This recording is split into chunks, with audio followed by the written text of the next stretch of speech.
On Story is brought to you in part by the Alice Clayburgh Reynolds Foundation, a Texas family providing innovative funding since 1979.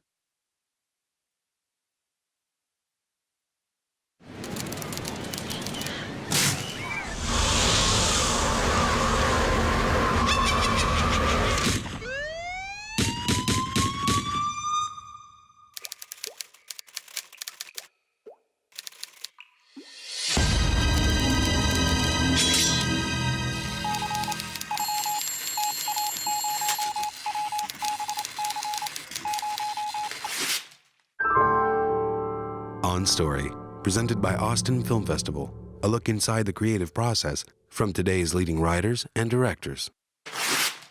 This week's On Story, West Wing writer Eli Attie and House of Cards creator Beau Willimon. In this episode, Eli Attie and Beau Willimon discuss the intricacies and challenges of creating political television shows. I mean, I also happen to think that pretty much all stories are political. You could say My Fair Lady is one of the most political stories out there, right? I mean, it's about class, it's about gender, it's about identity politics, that goes back to Pygmalion. You could say, Seinfeld in its own way is political, right? Because it's isolating a certain milieu of people and their point of view of the world. With The West Wing or House of Cards, you're just taking that politics and you're putting it front and center.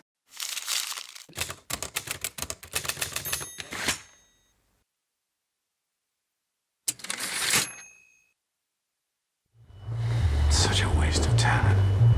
He chose money over power. In this town, a mistake nearly everyone makes.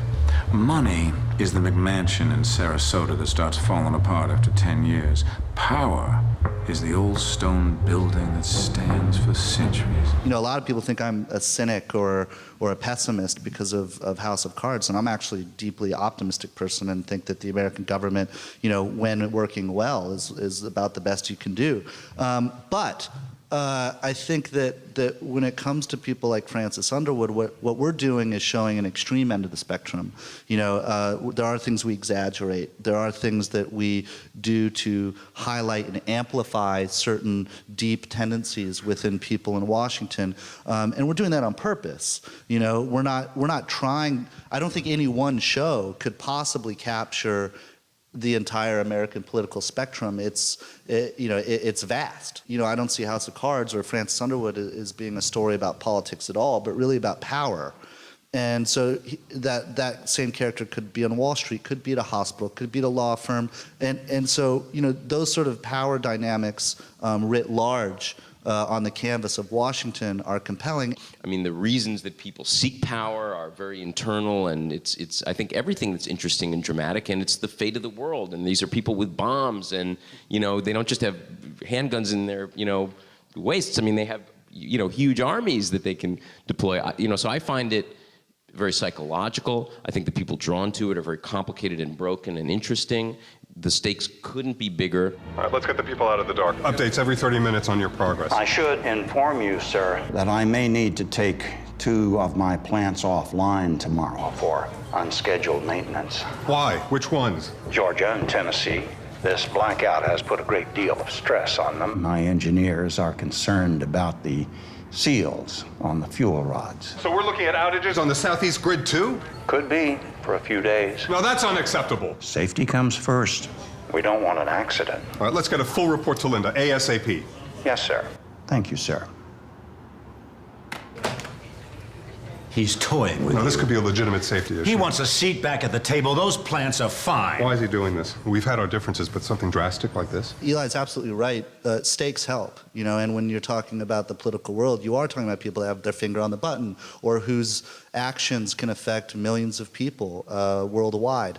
But ultimately, it comes down to character.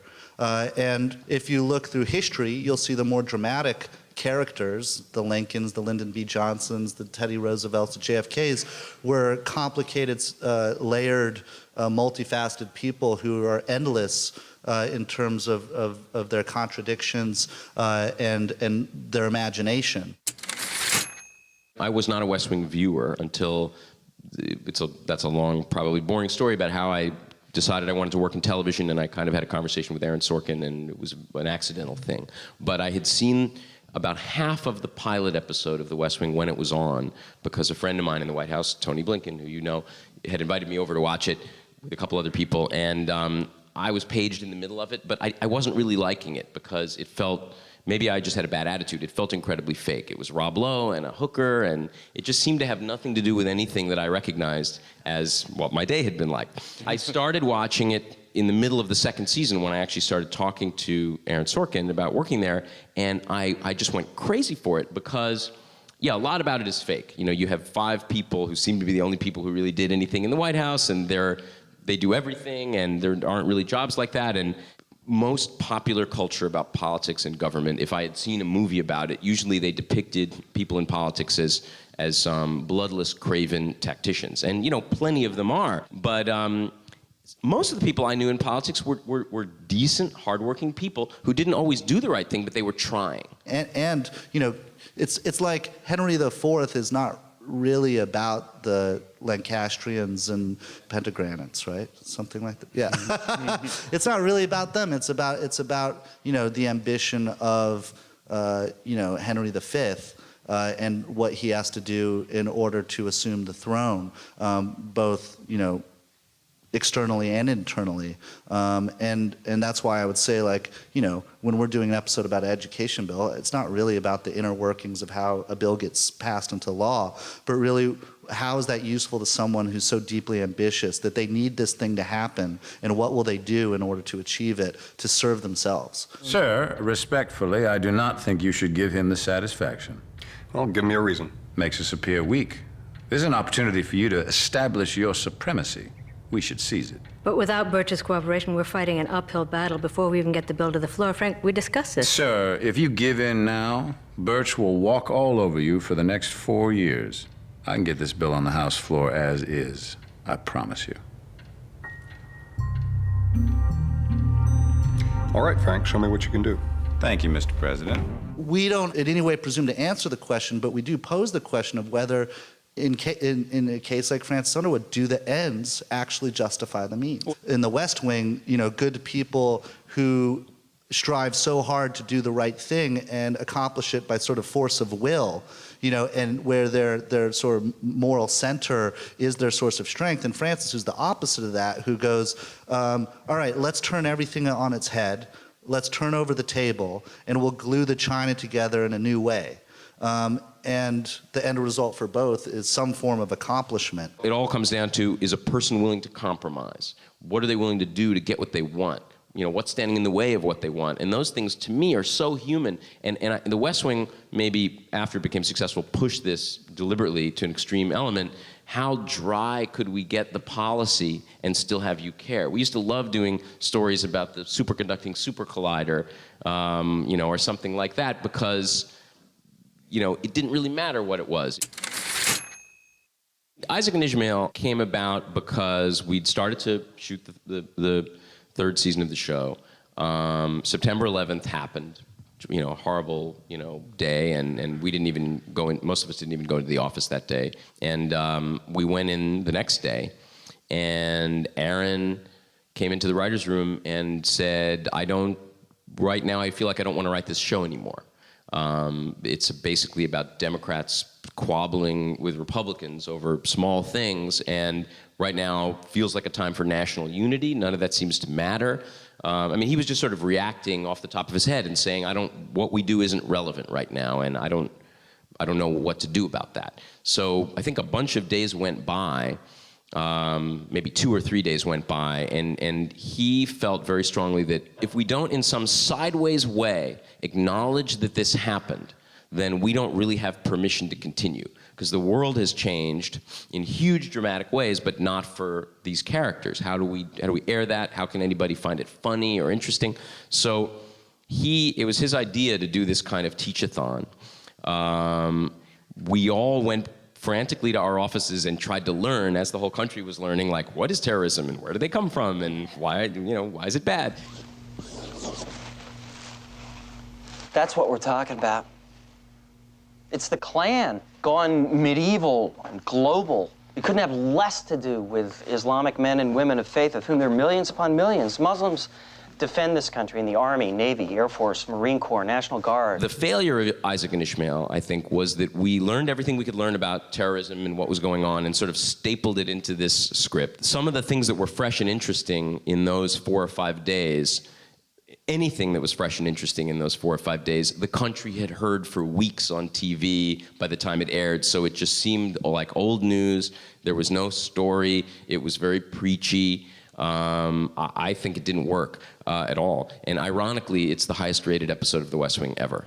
The West Wing was the 3 minutes before and the 3 minutes after, you know, what you see on CNN. And if it was just going to be kind of bitter, sort of darkness, not that that's all House of Cards is, but many people tried shows that were sort of the dark side of The West Wing, and they all seemed to fail. And my obviously wrong conclusion was it has to be utopian, or else people can just watch CNN, because the non-utopian version is CNN. But of course, you know, House of Cards is, I do think it's kind of a Shakespearean drama that's about something more. Two of the greatest introductions to characters in the history of television are Josh Lyman and Toby in the pilot of The West Wing. You see Josh Lyman, you know, basically asleep at his desk, having worn the same suit that he wore yesterday, and there's that great, established a great relationship with Donna, like, immediately, which is so rare in a pilot, became so fruitful. And his job is sort of on the line because he made a boo-boo in the press, and you know, everyone's like, is Josh going to stick around? But what's incredible is instead of freaking out, he's like, all right, I might get canned today. You've never brought me a cup of coffee. Well, if you're going to make a big deal Donna, out if of I get fired, I get fired. Do you think he's going to do it?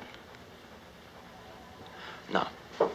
He understands it's politics. It's not personal. It's the revolving door. If not this, then in 4 years, I'll get on someone else's campaign. He really feels like the best kind of mercenary who understands that staff are there to be fired. That's why they exist, you know, and he knows that. And it liberates him. And then Toby on the plane, you know, it's something that everyone can relate to. The stewardess comes up and is like, sir, you can turn off your phone. He's like, And she has no idea that he's dealing with, you know, national crises.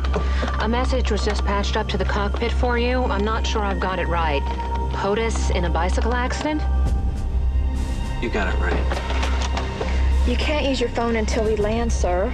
We're flying in a Lockheed Eagle Series L-1011. Came off the line 20 months ago. Carries a SIM5 transponder tracking system. Are you telling me I can still flummox this thing with something I bought at Radio Shack? And what he's doing there, aside from showing us how smart he is he's actually showing us he understands power, which is, at the end of the day, this woman is not going to rip the cell phone from my ear. I work for the President of the United States, and she better get the hell out of my face. Right? It's the sort of thing that no amount of money can buy you. Like, all he has to do is flash that White House badge and say, you know, you really want to take this up with me? He doesn't, because he doesn't have to, because that's like petty. But he knows he can. And right away you establish these two guys that to me are the most realistic aspect of that show. And you know, you got to have great actors too, and they're both fantastic. Yeah. I was just going to say, even in the earliest episodes of The West Wing, long before I was there, in the first handful of episodes of the first season, Bartlett does some things that the staff don't like. He lets a guy on death row die. He doesn't pardon him because he doesn't feel it's his role. He, you know, slaps around an environmental organization going around his staff to do this thing. You know, I mean, that was before me, but we found, and also with the creation of the Jimmy Smits character on The West Wing, that if you're too Pollyannish idealist, you're just not good at your job. You have to actually stay in office and keep a coalition and get things done. And you've explored that more, I think, and very successfully. You know, obviously I didn't create The West Wing, and I wasn't there for the first 2 seasons, and so that choice had been made long before I got there. There were some Republicans there, even among the cast. There were Republican writers and conservative consultants to the show at different times, but it was a very strongly progressive Democratic point of view. Brad Whitford always used to joke that you couldn't do a show about a Republican White House because you'd have the patriotic music and the flags swaying in the background, and the characters would be saying, "We cut taxes for rich people." We considered actually at one point continuing the show with Alan Alda as the president, doing at least a season of that, and we talked about that a lot. And the funny thing about it is we actually couldn't think of a way to make it different enough. So at the end of the day, if it's about the characters, and that you're talking about the education reform bill, but it really is just a thing to be having these character fights and subtexts about, I think you could have done The West Wing about a Republican White House. The same goes for House of Cards. I mean, Francis Underwood could have easily been a Republican. One of the great things about a non-ideological hero is that really he can belong anywhere he wants to be. But I made a very conscious choice to make him a Democrat because the conventional wisdom is that Hollywood is a liberal place, and then the conventional wisdom is largely true. And if we had presented this character as a Republican, it might have seemed like we had a political agenda that we didn't, which is that we were somehow trying to take this dastardly person and have him be the poster child for the Republican Party, right? Which people wouldn't make that same accusation if we made him a Democrat. My view is that, and certainly something that The West Wing was conscious of, is that you can't lean too much on these politician characters in particular giving big rousing speeches to the other characters or to sort of a fictional crowd within the show, partly because it's too much like what you see in real life. If you turn on the news, you kind of see politicians lecturing and preaching and trying to sort of persuade in a mass way, and you're trying to, so definitely one of the things The West Wing was designed to do was to try to get behind the scenes and see an aspect of these people's lives that you don't normally see. And I just think it turns people off, and that there are cleverer ways to get at someone's point of view. So it's if you think about it, it's a pretty negative word. There's a big difference between a character being preachy and the show being preachy. Yes, right. A character might have a very strong point of view. And to dramatize that can be interesting if they're butting up against someone who doesn't share that point of view or doesn't care, or if they're not achieving what they want to achieve. But when you feel like a show is trying to present a certain ideology, then it becomes a sort of watered down propaganda, right? And I think that's right. I mean, a speech, for instance, which we see all the time, can become interesting on a TV show if there's a certain dramatic irony to it. Like if the audience knows, for instance, that he mentioned this amendment in his speech as a favor from a backroom deal to someone that he needs something from for something else, then we're like, we get it. The rest of the world doesn't know that he's mentioning that amendment. Well, it's in your pilot with education reform when he says that in the inaugural address, when we know he's screwed and he doesn't know. Right, exactly. So I think that's a way to cheat, where you can have your cake and eat it too, where you can have you can have someone being very ideological, but there's a dramatic irony that sort of gives it another facet. But I think it's important for. In drama, I think it's very important to not judge any character and to avoid at all costs presenting a political agenda. That's what documentary is for. That's what essays are for. That's what the news is for. You've been watching a conversation with Eli Attie and Beau Willimon. Next up, filmmaker Topher Field and his short film, The Hustle. Hi, my name's Topher Field. I'm the writer and the director of The Hustle. The Hustle is an idea that kind of came to me in a moment. I was minding my own business on the couch. It took a few hours to flesh out a first draft. Then I had the absolute pleasure of watching an incredible and talented team of people come together and actually turn my words on a page into a film. I had the pleasure of directing my own work, and I am eternally grateful to each and every one of them. I hope you enjoy watching The Hustle as much as we definitely enjoyed making it.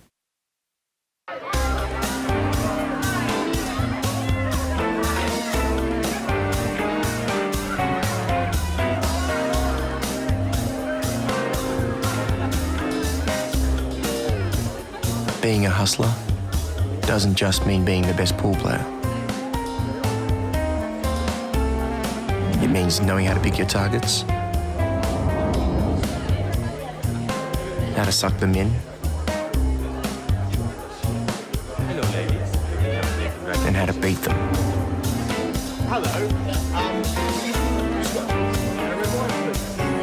The key is to make them believe that they're completely in control. Right up until the moment you walk out with their cash. Watch and learn. All right, come on, off. You're ruining my game. What'll it be? Step 1, plan your attack. Let's make it a piss Casanova. Can I cut you off for being drunk again? I enjoyed that last time. Do I look like I need some help with these guys? Yeah, I haven't heard that before. You know where to find me. Step 2, make contact. It helps if they don't really like you.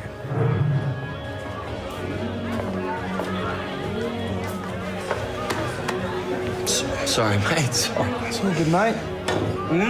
Not bad. Not bad at all. You been playing long? Only with friends. Oh, bad luck. See, I would have got that in. Oh, you don't believe me? He doesn't believe me. Oh, hello. $10 says I could beat you guys. Pissed as I am without even breaking a sweat. I don't play for money. It's just another way of saying you're shit. I'm sorry, love. I get a little bit carried away. All right, suit yourself. Everyone says no the first time. If they didn't, I'd be suspicious. My name's Troy. What's your name? Eleanor. Hey, I'll play you. But you want to play me? He wants to play me. Sure, why not? I could use a free beer. Ah, I like you. You're a funny guy. Let's play for $20 then. $20? Sure.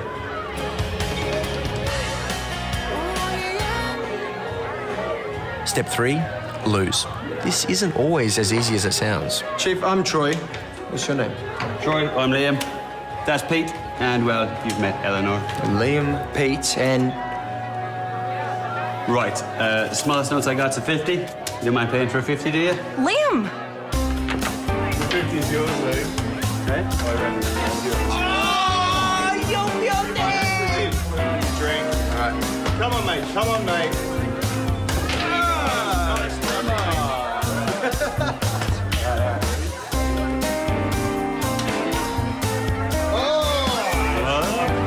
Rematch! Step 4, escalate. From here on, it's more art than science. It's about time we're off, don't you think, boys? Oh, no, love. You haven't given me a chance to win my money back. You're the one who wanted to play for money. You're the one who wanted to play for $50. And? Oh, I see what's going on. Yeah, I'm the schmuck who's going to pay for all your drinks, huh? Very smooth, mister. Nice boyfriend you've got. He's not my boyfriend. Oh, you don't have a boyfriend? Can I buy you a drink then? You already have.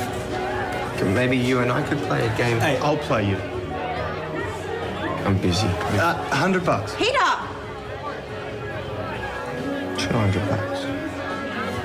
Fine. Rack 'em up.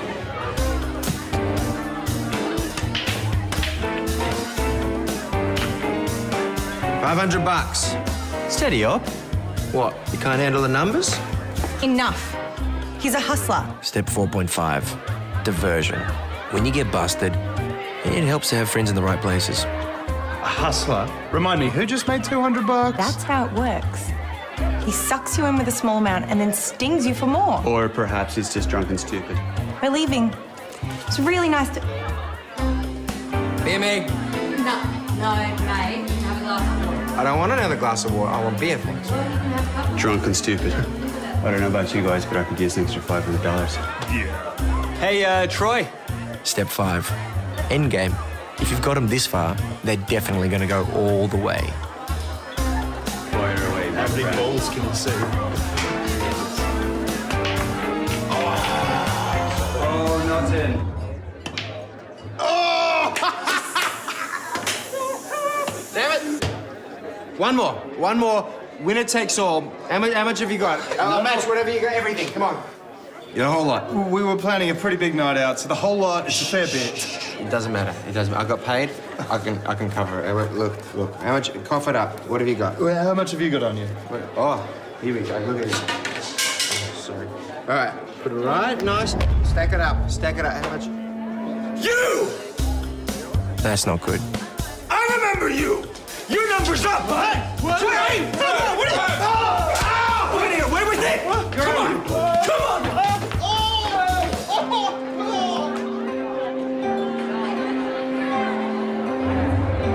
Hey, I'll play you. You want to play me? He wants to play me. Your whole life.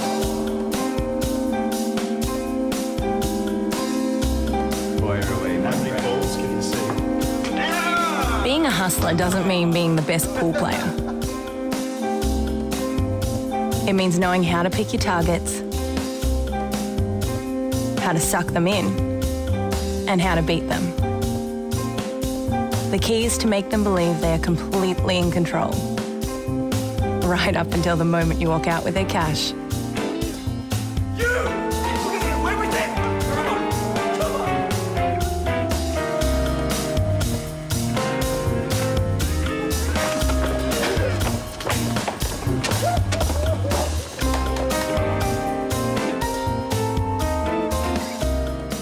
For more On Story, check out our free podcast at onstory.tv or search the iTunes Store and get the book today, On Story, Screenwriters and Their Craft, on Amazon.